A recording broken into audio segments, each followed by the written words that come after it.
திருச்சிற்றம்பலம். இன்னாருடைய சிவனையை போற்றி எந்நாட்டவருக்கும் இறைவா போற்றி. நெக்ஸ்ட் ஜென் அஸ்ட்ரோ சேனல் நேயர்கள் அனைவருக்கும் அன்பான வணக்கங்கள். இன்னைக்கு நாம மே மாத பலன்களை பத்தி பார்க்க போறோம். அதற்கு முன்னாடி இந்த மாதம் என்னென்ன கிரகங்கள் மாறுறாங்க அப்படிங்கிறத நம்ம முழுமையா பார்க்கலாம். ஃபர்ஸ்ட் சூரியன், அவர் 15ஆம் தேதி வரை உச்சத்துல இருக்கிறார். இந்த மாதம் 15ஆம் தேதிக்கு மேல ரிஷப வீட்டுக்கு போகிறார். அடுத்து புதனை பொறுத்த வரைக்கும் பாத்தீங்கன்னா 14ஆம் தேதிக்கு மேல மேஷத்துல இருந்து ரிஷபத்துக்கு போகிறார். அடுத்தது சுக்கிரன் ஆட்சி பலம் பெற்று தன்னுடைய சொந்த வீட்டுல இருந்துட்டு இருந்தாரு. இப்போ சுக்கிர பகவானும் 14ஆம் தேதி தன்னுடைய வீட்டில் இருந்து மிதுனம் வீட்டுக்கு போகிறார். இதுல ஒரு பிளஸ் என்னன்னு கேட்டீங்கன்னா, சுக்கிரன் மிதுனத்துக்கு வரும் பொழுது புதன் ரிஷபத்துக்கு வந்துடும். அப்போ சுக்கிரனும் புதனும் பரிவர்த்தனை ஆகுறாங்க, வீடு மாறி இருக்கிறாங்கன்னு அர்த்தம். சுப கிரகங்கள் பரிவர்த்தனை ஆவது மிகப்பெரிய யோகம்.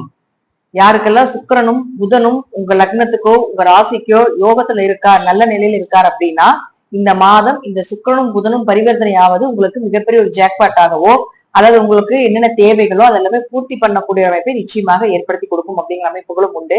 ராகுகேதுகளை பொறுத்த வரைக்கும் அதே இடத்துலதான் இருக்கார். அதே போல செவ்வாய் பார்த்துட்டீங்கன்னா சனியோட சேர்ந்து ஒரு போராட்டத்தை கொடுத்துட்டு இருந்தார் இத்தனை காலமா. இப்போ மே மாசம் 11ஆம் தேதி செவ்வாய் பகவான் தன்னுடைய வீட்டுக்கு ஆட்சி பலம் பெறுகிறார், தன்னுடைய சொந்த வீட்டுக்கே வரப்போகிறார்.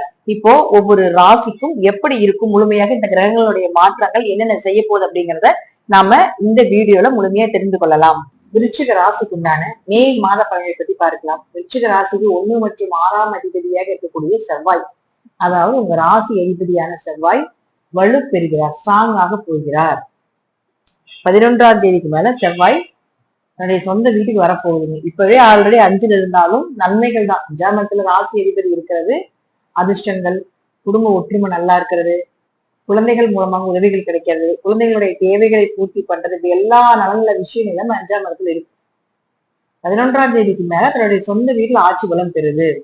6க்குடையவர் 6ல எதிரிகளை ஜெயிக்கக்கூடிய ஒரு அமைப்பு வரும். எப்பேற்பட்ட எதிரியாக ஜெயிச்சு வருவீங்க. நல்ல வேலை கிடைக்க போகுது. ஒரு ப்ரொமோஷனோ ஒரு டிரான்ஸ்ஃபரோ தாராளமாக நீங்க எதிர்பார்க்கலாம். கவர்மெண்ட் எக்ஸாம் எழுதுறது, அரசு சம்பந்தப்பட்டவர்களுடைய தொடர்புகளை ஏற்படுத்திக் கொள்வது, இதெல்லாம் இந்த மாசம் உங்களுக்கு சிறப்பாக இருக்கும். வேலை இல்லாம இருக்கக்கூடிய விருச்சிக ராசிக்காரர்களுக்கு கூட இந்த மாதம் வேலை கிடைக்கும். வேலையில எவ்வளவு பிரச்சனைகள் இருந்துட்டு இருந்தாலும் அந்த பிரச்சனைகள் எல்லாமே விலகி நன்மைகள் அதிகமாக கிடைக்கக்கூடிய ஒரு மாதமாக இந்த விருச்சிகத்துக்கு இந்த மே மாதம் அமைந்து வந்திருக்கிறது. அது மட்டும் இல்லாம பாத்தீங்கன்னா 7 மற்றும் 12ஆம் அதிபதியாக இருக்கக்கூடிய சுக்கிரனும் தன்னுடைய சொந்த வீட்டுல 14ஆம் தேதி வரைக்கும் இருக்கார் உங்களுடைய ராசியை பார்த்து. அப்ப 14ஆம் தேதி வரைக்கும் சந்தோஷங்கள், மகிழ்ச்சி, திருமண வரன் கைகூடி வர்றது, எதிர்பார்த்த வரனாக கைகூடி வர்றது, சில சந்தர்ப்பங்கள் மூலமாக உங்களுக்கு சந்தோஷத்தை அதிகமாக கொடுக்கக்கூடிய ஒரு காலகட்டங்கள் எடுத்துக்கலாங்க. 7ஆம் அதிபதி 7ல் இருந்தால் அவரே உங்களுக்கு 12ஆம் அதிபதியாக இருக்கும் பொழுது கணவனுடைய சொத்துக்கள், மனைவி சொத்துக்கள், இதெல்லாம் வர்றதுக்கு உண்டான ஒரு வாய்ப்புகள், கணவர் மனைவியோட சேர்ந்து நல்லா இன்ப சுற்றுலா, தீர்த்த யாத்திரை போயிட்டு வர்றதுக்கான ஒரு வாய்ப்புகள், பயணங்கள் மூலமாக பண வரவு, வெற்றி, இதெல்லாமே கிடைக்கிறதுக்கான வாய்ப்புகளும் உண்டு. அடுத்தது அவர் 8ஆம் வீட்டுக்கு போயிடுவார். அப்ப 7 கூட 8ஆம் வீட்டுக்கு போகும்போது மட்டும் கொஞ்சம் கவனமா இருக்கும் திருமண வாழ்க்கையை பொறுத்த வரைக்கும். ஆனா வெளியூர் வெளிநாடு பயணம் எல்லாமே சூப்பரா அமைஞ்சு வரும். விபரீத ராஜயோகமாக திடீர் பண வரவுகள் இதெல்லாமே 12ஆம் அதிபதி 8ல் மறையும் போது கெட்டவன் கெட்டால் கிட்டிடும் ராஜயோகம் வேலை செய்ய ஆரம்பிச்சிடும். சோ அதன் மூலமாக உங்களுக்கு நன்மைகள் அதிகமாக உண்டு மறைந்தாலும். அடுத்தது புதன் யாரு உங்க ஜாதகத்துக்கு 8, 11 குடையவர். அவர் 6ஆம் வீட்டுல இருக்கார் 14ஆம் தேதி வரைக்கும். அப்ப 8 குடையவர் 6ல் மறையும் பொழுது கொஞ்சம் கண்டங்கள் விலகிறது, அவமானங்கள் விலகிறது, இதெல்லாம் ஏற்படுத்தி கொடுப்பார். அவரும் அப்படித்தான். 8 குடையவர் மறைஞ்சாலும் மறைந்த கிரகம் நிறைந்த யோகத்தை கொடுத்தே தீரும்.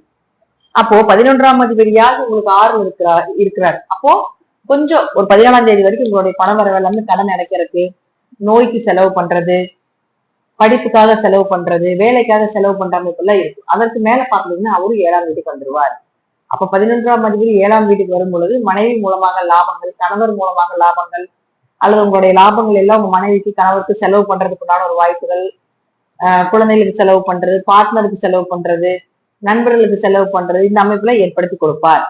புதனும் சுக்கிரனும் பரிவர்த்தனையாக உங்க ஜாதகத்துல புதன் சுக்கிரன் பரிவர்த்தனை பெரும் லாபத்தை கொடுத்தே தீரும். விபரீத ராஜயோகம், ஷேர் மார்க்கெட் மூலமாக MLM, CT போன்ற துறையில் இருக்கக்கூடியவர்களுக்கு ஒரு பெரும் பணம் அப்படிங்கிறது நிச்சயமாக வர்றதுக்கு வாய்ப்புகள் உண்டு. சோ விருச்சிகத்தை பொறுத்த வரைக்கும் பாத்தீங்கன்னா ஒரு 70% நன்மைகள் உண்டு. அதே போல சூரியன் 10ஆம் அதிபதி அவர் போய் உங்களுக்கு 6ஆம் வீட்டுல இருக்காரு. அடுத்து 15ஆம் தேதிக்கு மேல 7ஆம் வீட்டுக்கு வந்துருவாரு. இது 2 இடத்துலயுமே தொழில் வளர்ச்சி உண்டு. இங்கிருந்தாலும் உச்சம். அதுக்கு மேல அங்க போனார்னா 7ஆம் வீட்டுக்கு போனால் கேந்திராதிபதி கேந்திரத்தில் இருப்பது தொழில் வளர்ச்சி நிச்சயமா கொடுக்கும். தொழில் ரீதியாக இது இடைஞ்சல்கள் விலகும். இந்த 2 இடமே சூரியனுக்கு நல்ல இடம். ஏன்னா சூரியன் உங்களுக்கு தொழில கொடுக்கக்கூடியவர். இப்ப தொழில் பெருக போகுது. தொழில் இருந்த தடைகள் எல்லாமே விலக போகுது. தொழில் வளர்ச்சி உண்டு அப்படிங்கிறத நம்ம எடுத்துக்கணும். புதனோட சேர்ந்து இருக்காரு இல்லைங்க. நீங்க வந்ததுக்கு அப்புறம் புதன் சேர்ந்துருவார். புதன் 11ஆம் அதிபதி. அப்ப தொழில் ஸ்தானாதிபதியாக இருக்கக்கூடியவரும் லாபஸ்தானாதிபதியாக இருக்கக்கூடியவரும் ஒரே இடத்துல இருந்து உங்க ராசியை பார்க்கும். அப்ப தொழில் லாபம் ரெண்டுமே உங்களுக்கு கிடைக்க போகுது. உழைப்புக்கேற்ற ஊதியம், உழைப்புக்கேற்ற வருமானம், போட்ட முதலீடுக்குண்டான ஒரு லாபங்கள் இதெல்லாம் அதிகமாக கிடைக்கிறதுக்கான வாய்ப்புகளும் இது விருச்சிகத்துக்கு உண்டு. அதனால விருச்சிக ராசியை பொறுத்த வரைக்கும் நன்மைகள் அதிகமாக நடக்கக்கூடிய மாதம் ஒரு 70% மேல உண்டு. இதெல்லாம் உங்க ஜாதக ரீதியாகவும் தசாபுத்திகள் ரீதியாகவும் நான் சொல்லக்கூடிய கருத்துக்கள் சிறிது மாறுபடலாம். நன்றி. மீண்டும் ஒரு நல்ல பதிவில் சந்திக்கலாம். திருச்சிற்றம்பலம், தில்லையம்பலம், ஸ்ரீ நரசிம்ம திருடிகளே சரணம்.